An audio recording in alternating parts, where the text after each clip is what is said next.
और जीवन के इसी पक्ष को सही करने के लिए परम पूज्य बाबा डॉक्टर भीमराव अम्बेडकर का इस देश के लोगों के लिए आंदोलन रहा और यही लोगों को समझाने का प्रयास करते हैं। लेकिन कुछ लोग जो अपने छोटे छोटे विचारों से चिपके हुए हैं और उन विचारों से हटना नहीं चाहते हैं, वो समझना नहीं चाहते हैं कि उन विचारों में कहाँ त्रुटि है। गांव का नाम क्या है? रणसीसर। रणसीसर, बहुत बढ़िया। तो यहाँ तो चप्पल जूते पहनने जरूरत पड़ती नहीं है रेत में? कोई दिक्कत नहीं है, पैरों तो ठीक है, नहीं कोई दिक्कत नहीं है। नहीं तो कोई दिक्कत नहीं है, रेत तो लगी जाती है वैसे भी पैरों में। हाँ, चप्पल से ही लग जाती है। चप्पल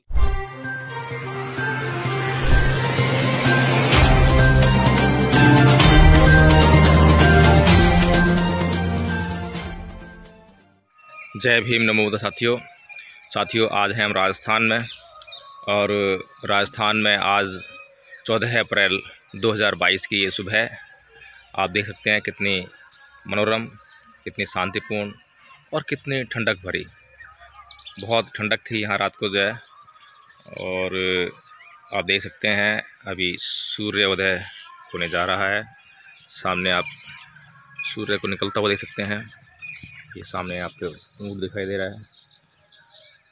बहुत ही सुंदर जगह है और इतनी स्वच्छ यहाँ की रेत आप देख सकते हैं। ये रेत जो है, और यहाँ पर चप्पल का जूते का कोई काम नहीं है।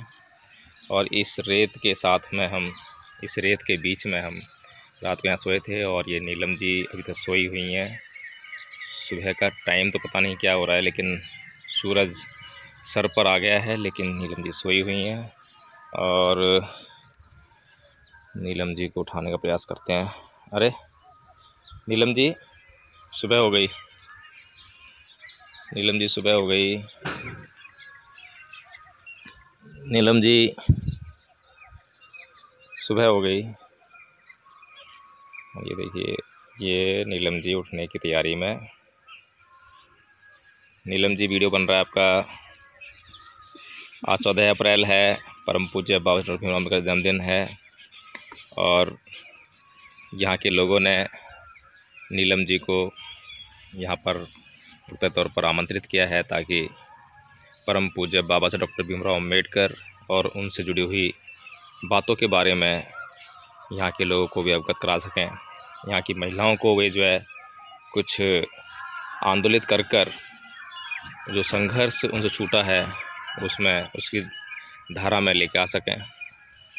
तो ये देख सकते हैं आप जो है। और यहाँ पर लगभग हर घर में जो है ये शौचालय है, साथ में बाथरूम है। और नींबू का पेड़ आगे सामने देख सकते हैं आप जो है। और एक नींबू का पेड़ यहाँ पर ये भी है। हर घर में नींबू का पेड़ मिलेगा आपको।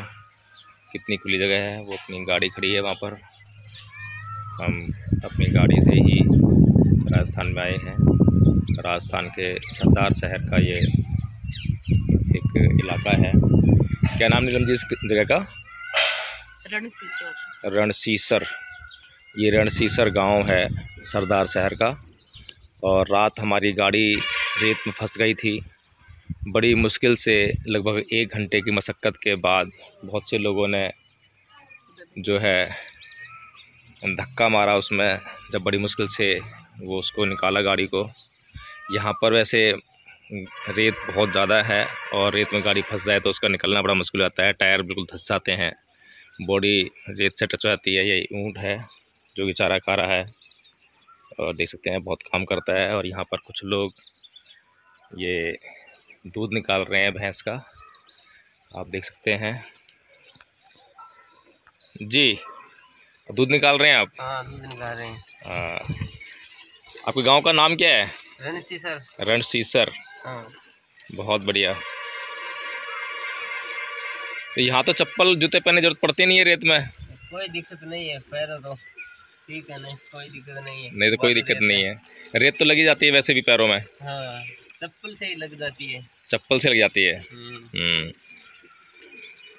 साथियों, कितनी भी रेत हो यहाँ, और इतनी रेत के बावजूद, चप्पल नहीं पहनने के बावजूद भी पैरों में रेत लग रही है। उसके बाद भी आप देख सकते हैं बिस्तर कितने साफ़ सुथरे हैं और ये हम जो है इस तरीके से यहाँ पर बिल्कुल आप देखते हैं कितने ये घर बना हुआ है यहाँ पर, और ये आप देख सकते हैं बाउंड्री, और इस बाउंड्री के बीच में हम बिल्कुल बीचों बीच यहाँ पर हम लोग चारपाई लगी, यहाँ पर हम रात को सोए। और दिन में कितनी गर्मी थी, 14 अप्रैल है आज, लगा सकते हैं अंदाज़ा कि कितनी गर्मी थी दिन में, और अभी भी गर्मी होगी, लेकिन इस टाइम ठंडक है अभी। और रात को हम रजाई ओढ़ कर सोए हैं यहाँ पर। देखिए बहुत मज़ा आया यहाँ पर जो है सोने में, काफ़ी आनंदित हुए। और आप बिस्तर देख सकते हैं कितने बिस्तर जो है साफ़ हैं यहाँ पर। बिस्तर पे कहीं भी आपको रेत दिखाई नहीं दे रही होगी, कितने साफ़ बिस्तर हैं। ये रेत ऐसी है जो शरीर पर चिपकती नहीं है, मिट्टी ये ऐसी नहीं है जो गंदा कर दे शरीर को, बल्कि ये साफ़ रहती है, कभी भी झाड़ लो इसको, कोई समस्या नहीं रहती है। यहाँ पर ये हमारे बैग, 2 चेयर पड़ी हुई हैं, और ये हमारे जूते हमने यहीं निकाले, जूतों में भी मिट्टी लगी हुई है, मिट्टी यानी कि रेत, और इस रेत से कोई हानि नहीं है। तो आज 14 अप्रैल का यहाँ पे कार्यक्रम रखा है। यहाँ के युवाओं ने बड़ी मेहनत से, बड़ी मशक्क़त से उन रूढ़ियों, उन परंपराओं को तोड़ते हुए यहाँ पे यह कार्यक्रम रखा है। और जो यहाँ के लोगों की मनोदशा है, उस मनोदशा के विपरीत जाकर बाबा साहेब के आंदोलन को समझकर, बाबा साहेब के आंदोलन की समझ को यहाँ के लोगों में पैदा करने के उद्देश्य से इस कार्यक्रम रखा हुआ है। और हमें यहाँ से लगभग 350 किलोमीटर दूर दिल्ली से यहाँ पर लोगों को संबोधित करने के लिए आमंत्रित किया है। और हम लोग प्रयास करेंगे, अपना पूरा प्रयास करेंगे कि लोगों को, इस गांव के लोगों को बिना जातीय भेदभाव के, बिना किसी धार्मिक उन्माद के, हम लोग बिल्कुल निष्पक्ष होकर, स्वतंत्र विचारों से, बाबा साहेब के विचारों से अवगत कराएं, और लोगों को बताने का प्रयास करें कि परम पूज्य बाबा साहेब डॉक्टर भीमराव अम्बेडकर ने इस देश के लिए कोई भी ऐसा कार्य नहीं किया जो कि इस देश के किसी भी व्यक्ति के लिए अहितकारी हो, लेकिन ऐसे बहुत सारे कार्य किए जो कि इस देश के लोगों के लिए हितकारी हैं। हो सकता है कि उसमें कुछ जो वर्ग हैं उनके लिए कुछ विशेष सुविधाएं वहाँ पर देने का प्रयास किया गया हो, लेकिन जो लोग पीछे रह जाते हैं, जो लोग सबल नहीं होते हैं, अक्षम होते हैं, उनको बहुत ज़रूरी होता है कि उन्हें कुछ सुविधाएं देकर उनका थोड़ा सा मनोबल बढ़ाया जाए, ताकि वे जो है उस धारा में आ सकें जिस धारा से वो छूट गए हैं।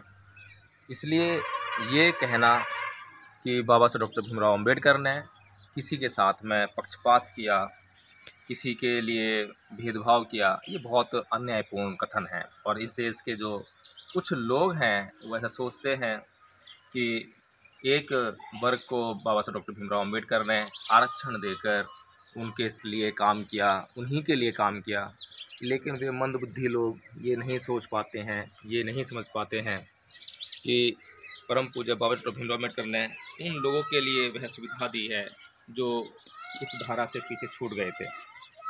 तो इन्हीं कुछ बातों को लेकर आज हम चर्चा करेंगे। जो भी यहाँ पर मंच लगेगा, उस मंच के माध्यम से यहाँ के लोगों को समझाने का प्रयास करेंगे कि यहाँ पर परम पूज्य बाबा साहेब डॉक्टर भीमराव अम्बेडकर का किसी के साथ में किसी भी प्रकार से कोई दुश्मनी का भाव नहीं था, कोई भी ऐसी मतभेद नहीं थे जिसके कारण कि उनको जो है जिस तरीके से नकारा जाता है इस देश के लोगों के द्वारा, वो नकारें। और आप ये गाड़ी देख सकते हैं, ये ऊँट गाड़ी है, इसमें ऊँट को जोता जाता है। और इसके आप टायर देखें, आप, मैं कभी भी राजस्थान आता हूँ तो इस गाड़ी को ज़रूर देखता हूँ और इसके टायर विशेष रूप देखता हूँ। तो इसके टायर ये कैसे हैं? बहुत मोटे टायर हैं ये? हाँ, बड़े तो है, ठीक है, इतना ऐसे तो नहीं है कि बहुत ज़्यादा वजन तो नहीं ले सकता है। हाँ, तो ये टायर जो है क्या नाम है, कहाँ लगते हैं, किस चीज़ के टायर हैं ये टायर वैसे तो जहाज के बोलते हैं, लेकिन वो जहाज वाले नहीं है, बोलते हैं उसको। अच्छा, जहाज वाले बोलते हैं, लेकिन हाँ, जहाज वाले नहीं है। हाँ। तो कहाँ पे यूज होते हैं टायर? ये हमारे सब पास में बाजार में मिल जाते हैं। ये तो घिसे हुए टायर हैं, तो घिसे हुए लगाते हो? हाँ, तभी तो। अच्छा, घिसे हुए टायर लगाते हो। और ये बछड़ी है, अभी मेरे ख्याल से पैदा हुई है। हाँ अभी पैदा हुआ है। क्या दिन हो गए इसको? इसको लगभग 4-5 दिन हो गए। 4-5 दिन हो गए। हाँ बहुत बढ़िया। ये तो बहुत पशु पाल रखे हैं आपने। पशुपालन ही है, हम खेती वाले और पशुपालन वाले ही। खेती और पशुपालन के जरिए अपने जीवन का निर्वाह करते हैं, अपने जीवन को यहाँ पर जीने का प्रयास करते हैं। और इतने सुंदर स्वच्छ जीवन में जब जाति का जहर इनके जीवन में घुलता है, या कुछ लोग जाति का जहर घोलने का प्रयास करते हैं, धार्मिक उन्माद को लेकर आते हैं, तो जीवन की जो सुंदरता है वो नष्ट होने लगती है। और जीवन के इसी पक्ष को सही करने के लिए परम पूज्य बाबा डॉक्टर भीमराव अम्बेडकर का इस देश के लोगों के लिए आंदोलन रहा, और यही लोगों को समझाने का प्रयास करते हैं। लेकिन कुछ लोग जो अपने छोटे छोटे विचारों से चिपके हुए हैं और उन विचारों से हटना नहीं चाहते हैं, वो समझना नहीं चाहते हैं कि उन विचारों में कहाँ त्रुटि है, कहाँ गलतियां हैं, बल्कि वो उनको सही मानकर या वे ही विचार हैं जिनसे उनका जीवन चल सकता है, ऐसा मानकर उन्हीं विचारों पर अड़े रहते हैं। आप देख सकते हैं कि यहाँ पर जितना इस दृश्य का, इस जगह का वर्णन किया जाए कम है। वर्णन करने के लिए शब्द नहीं मिल रहे हैं। और वास्तव में बहुत रात को जितनी ठंडक मिली, उससे जो दिन भर की गर्मी थी उसका एहसास एकदम से मिट गया। और सबसे बड़ी बात यह है कि दिल्ली में जब भी मैं शाम को खाना खाता हूँ तो उसमें दही नहीं लेता हूँ, और डॉक्टर्स मना करते हैं कि शाम को जो है खट्टी चीज़ें, दही नहीं खानी है। और दही खाने से वास्तव में शाम को जब भी दही खाता था मैं, तो मुझे कुछ समस्या होने लगती थी, मुझे जुकाम की शिकायत होने लगती थी।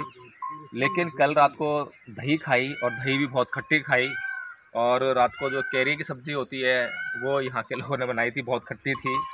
और यहाँ के बताते हैं कि बहुत महंगी सब्ज़ी होती है वो जो कैरी की जो है वो बनाई थी। और उसको खाने के बावजूद भी रात को मेरे को किसी भी तरह की शिकायत नहीं है, कोई जुकाम जैसी कोई स्थिति मेरी नहीं बनी है।